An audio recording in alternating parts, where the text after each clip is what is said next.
Hello guys, welcome back to my channel your library, या फिर आपके चैनल योर लाइब्रेरी में आपका हार्दिक स्वागत है। आज हम डिस्कस करेंगे फ्योल के दो और प्रिंसिपल। अगर इससे पहले वाले आपने नहीं देखे हैं तो प्लीज़ जल्दी जाइए और उन्हें देखिए, लाइक शेयर और सब्सक्राइब कीजिए। पर अगर आप सीधा यहाँ आ गए हैं तो भी कोई प्रॉब्लम नहीं है, हम यहाँ से भी शुरू कर सकते हैं। तो चलिए आज का टॉपिक शुरू करते हैं। सबसे पहले या फिर 11th प्रिंसिपल ऑफ फ्योल है प्रिंसिपल ऑफ इक्विटी। इक्विटी मतलब क्या होता है? ये इक्विटी मतलब इक्वालिटी, कोई भेदभाव नहीं, सब इक्वल है। हाँ जी इक्वालिटी है ना। तो हम इसको एक एग्जाम्पल की मदद से समझते हैं। चलो, ये दो लोग हैं जो हमारे डिलीशियस बिस्किट की ऑर्गेनाइजेशन में काम कर रहे हैं। ये एक है हमारा मोटू और एक है हमारा पत्तू। एक्चुअली मोटू छोटू भी है ना थोड़ा, है ना।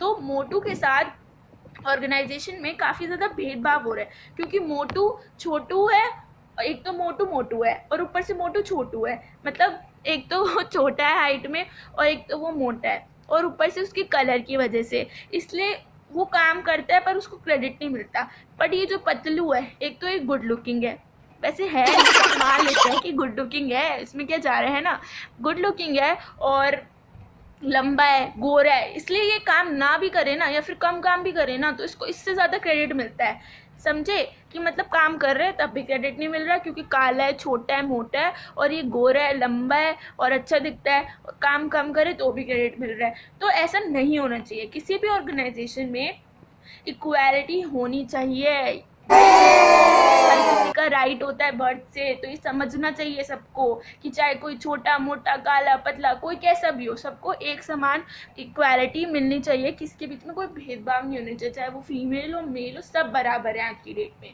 तो अब हम देखते हैं कि अगर ये हम अपनी ऑर्गेनाइजेशन में यूज़ करेंगे तो फ़ायदा क्या होगा। हमारे एम्प्लॉय सेटिस्फाई रहेंगे। जैसे कि हमारा जो मोटू था और हमारा पत्तू था, पत्तू तो बहुत खुश है पर मोटू खुश नहीं है। क्या करेगा मोटू? काम नहीं करेगा, काम छोड़ देगा, तो हमारा एक अच्छा खासा एम्प्लॉय चला गया ना, उसकी जगह जो पत्तू काम कम करता है वो रह गया। तो इसलिए ये ज़रूरी है ताकि एम्प्लॉय सेटिस्फाई रहें और मोटिवेशन और मोरल बढ़ेगा एम्प्लॉयज़ का, क्योंकि अगर उनके बीच में कोई भेदभाव नहीं है, काम के बेसिस पे उनको जज कर रहे हैं, ना कि उनकी बॉडी या फिर रिलीजन या फिर सेक्स या फिर कास्ट, इन सब के बेसिस पे कोई इनके बीच में डिस्क्रिमिनेशन नहीं है, ना उनको जज किया जा रहा है। तो क्या होगा, उनका मोरल बढ़ेगा, मोटिवेशन बढ़ेगा, काम अच्छे से करेंगे।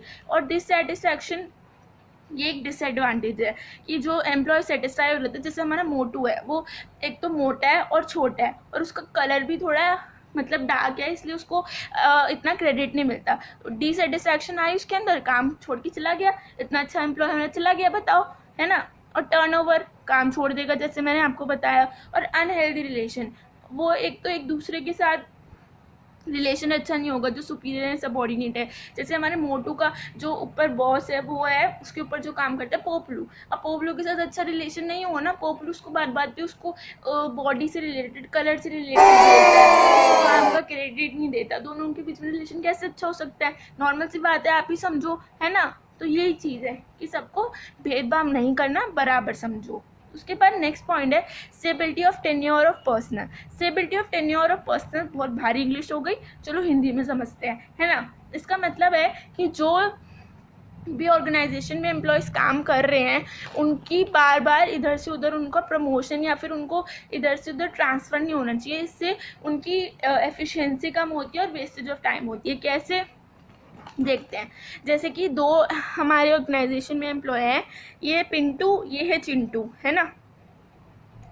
चिंटू पिंटू, ये एक ही जगह पे मैंने ये इसलिए बनाए हैं, चाबी और ताला ये दिखाने के लिए। एक ही जगह पे लॉक है, एक ही जगह पे इसने अपना आंसर लॉक किया हुआ है, एक ही जगह पे काम कर रहे हैं काफ़ी सालों से, इसका कोई ट्रांसफ़र नहीं हुआ, कोई प्रमोशन नहीं हुआ। तो ये बहुत खुश है कि इसकी सैलरी भी बढ़ रही है, इसकी एफिशिएंसी भी बढ़ रही है, काम भी अच्छे से कर रहा है, इसका मोटिवेशन भी बढ़ रहा है, टाइम भी वेस्ट नहीं हो रहा और एनर्जी भी वेस्ट नहीं हो रही। पर एक चिंटू है, बेचारे को इधर से उधर ही घुमाते रहते हैं, सारे टाइम इसकी ट्रेनिंग पूरी नहीं होती, ट्रांसफ़र पूरे नहीं होते, इतना दुखी है बेचारा। ना उसकी सैलरी बढ़ रही, ना उसका काम करने का, काम भी कम अच्छे से नहीं कर पाता क्योंकि इधर उधर ही घूमता रह जाता है पूरे टाइम। मोटिवेशन, काम में मन नहीं लगता, काम करने का मन नहीं करता, टाइम भी वेस्ट होता है क्योंकि जो भी काम करे इधर भेज देते हैं, उधर भेज देते हैं, इतने काम सीखा, एनर्जी भी वेस्ट होती है। तो ये दुखी है बेचारा, है ना, समझे कि मतलब फ्रीक्वेंट ट्रांसफ़र नहीं होना चाहिए, क्योंकि अगर होगा तो डिससेटिस्फैक्शन आएगी एम्प्लॉयज़ में, वो काम अच्छे से नहीं करेंगे,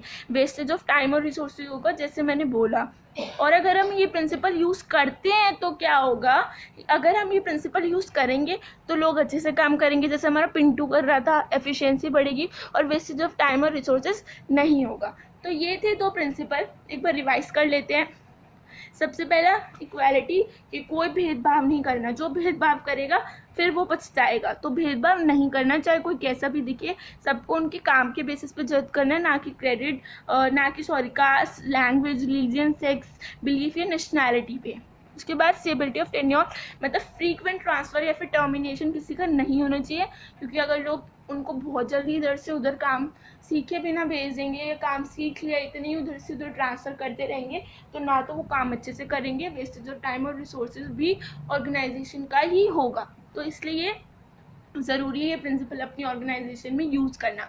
तो ये थे 2 प्रिंसिपल जो आज हमने डिस्कस किए। सो थैंक्स फॉर वॉचिंग बच्चा party. Thank you. Please like, share and subscribe my video. Thanks.